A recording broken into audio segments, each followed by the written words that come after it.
Dr. Laurel Henderson, Miss California 2019, and a triple specialist in oral facial pain, oral medicine, and oral and maxillofacial pathology. I hope I can give a little bit of fun, a little bit of insight on oral health, pageantry, and just lifestyle tips for you. So let's get right into it. Biohacking for productivity.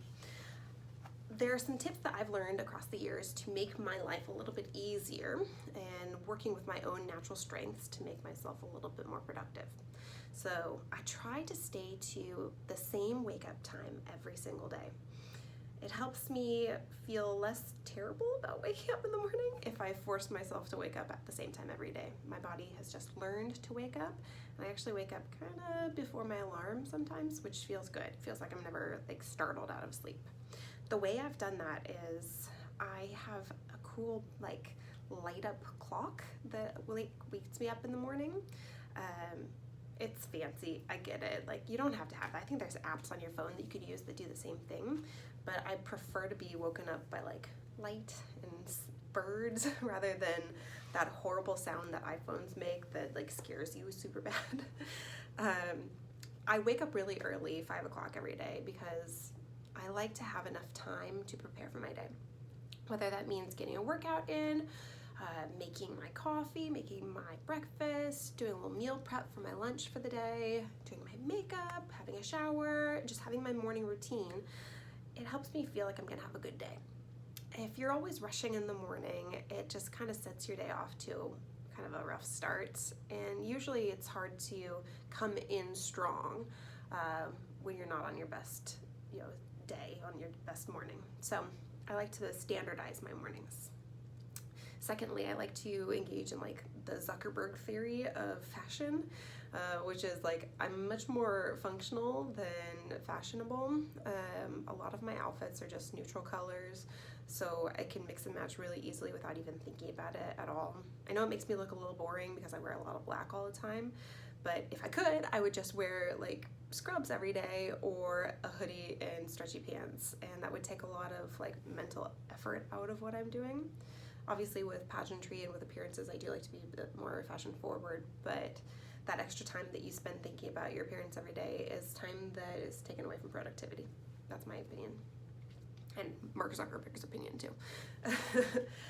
The third tip that I have for you is trying to make your transportation time useful for you. So it's not just a mindless commute that you have every day. I started walking frequently when I was in dental school, and I find that walking for transportation and for fitness and for happiness is actually really good for me. It doesn't work for everybody, but I like to listen to audiobooks while I walk. It kind of saves me the combination of the commute and the gym time. I get them at the same time, and I like just interacting with nature, having an opportunity to be outside every day. Being in a hospital or in a school setting, you really are in a lot of artificial lighting settings, and it just kind of dehumanizes you a little bit, I think. So I find it really blissful to be outside in the beautiful changing seasons and in the fresh air and just feeling like a normal human again, And getting to enrich my mind with audiobooks at the same time, I feel like it helps me feel balanced in my life. I still get to do my pleasure reading, and I find time for myself, but it's combined with other activities. And that's a concept that I'm going to talk about a little bit more, but the idea of the more you challenge your brain, the more you engage in neuroplasticity, meaning by doing exercise at the same time as marveling in the wonders of the beauty of the fall, or the paintbrush of God, so to speak, and learning new language at the same time. You're challenging yourself in multiple ways. And I think because of that, you learn a little bit better and you become a more well-rounded person. Another thing that I like to do that's a good biohack for me is I make sure that I write things down. I'm a kinesthetic learner, and so having an opportunity to write something down really helps solidify it in my mind. So many times, I'm sure you feel this way as well, I feel like I have just a lot of things on my mind. I have these never-ending to-do lists of things I have to do. And the only way for me to get out of that mind wandering, off-task mind wandering, is to write it down. So I live and die by Moleskine notebooks.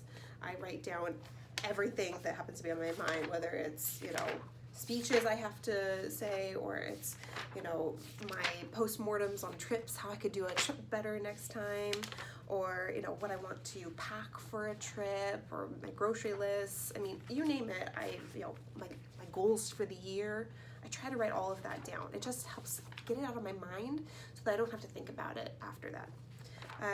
I also like making my own calendars. It's kind of a funky thing that I don't know if many people do, but I find that most calendars out there don't actually satisfy my personal needs. So what I want from a calendar is a place to track my workouts, a place to track my social engagements, my community service engagements, and my academic involvements.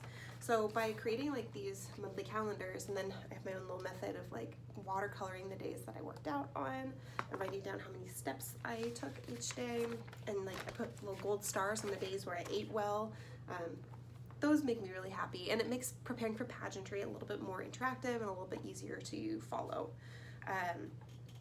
Also, I just really like the colors. But that way everything's in one place. So this is the only thing I really need to bring with me every day besides maybe my laptop. It just helps me close a couple of those mental tabs down so that I can focus a little bit better. Speaking of focus, I am a temporal and location-based focus person. So I try to study in the same place, and I try to relax in a different place. I love libraries, and I love quiet, concentrated places for doing studying. I try not to study outside of those areas, so I almost condition myself that when you step into this place, you are the most focused version of yourself. And then when you come back home to your beautiful environment that you created for yourself, that's calm and it's visually pleasing and it's not cluttered at all, that's when you can relax and unwind as effectively as possible. A lot of CEOs talk about that actually, that they make sure that their home time is sacred time for them. That's when they decompress, they turn off their electronics, they make themselves a nice dinner, they engage in their chores that they have to do, they make a bedtime routine for themselves, whether it's a bubble bath or lighting a candle or putting on music, maybe a nice skincare routine. All of those help kind of wind you down at the end of a very haphazard and high-powered day.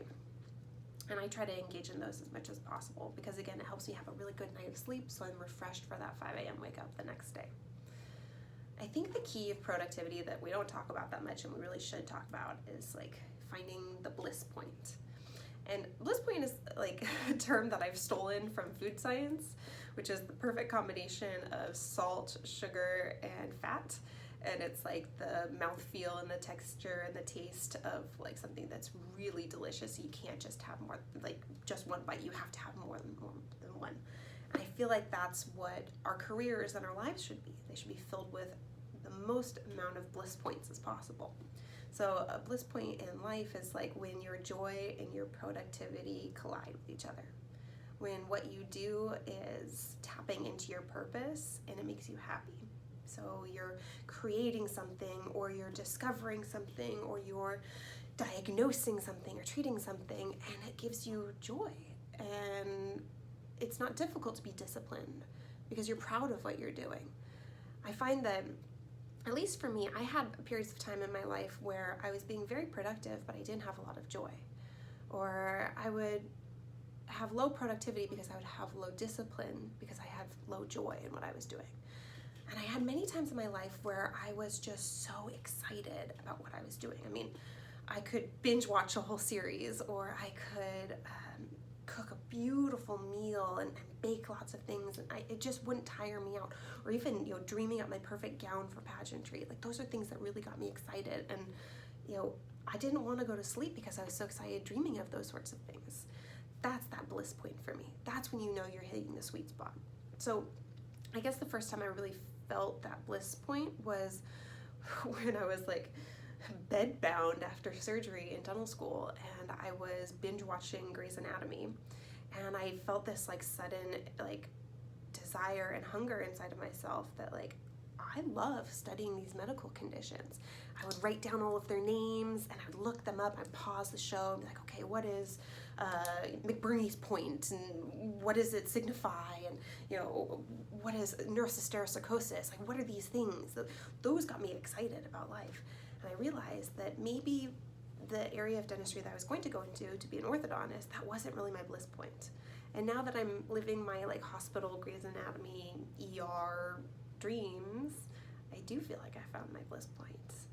I get to study disease all day long around people who are geeks for disease too. I felt the same way about pageantry, like it got me really excited, and I found that there was a never-ending reserve of energy for me when it came to pageantry. No matter how hard my diet was or my workout plan, I always found time to get it done, and that's because I really liked what I was doing, and that was blissful for me. Or maybe say you're in like a city traveling, and you just want to stay out all night long walking the streets and taking in the sights and seeing the beauty that's around you. That's a bliss point. And I know that this is very selfish to say, but I feel like that's the point of our lives, is to find our bliss point and to engage in that bliss point. Because the more contented that we feel and the more that we're tapping into our own purpose, the more we can give back to others with our joy and with our compassion and with our understanding of the goodness in this world and the reasons why we're alive. That's productivity to me. That's when you can, there's never like problems with finding time, right? Like you can always excavate time for things that you're really passionate about. If you have like a really good book, you're like, no, let me put the world on hold for a second. I gotta finish this really good book. Or, like an ice cream cone. Like no one lets an ice cream cone go like unfinished. Like you're gonna finish that ice cream because it's a bliss point, right? Unless you're lactose intolerant, which I'm so sorry for your loss. That's a real joy for me.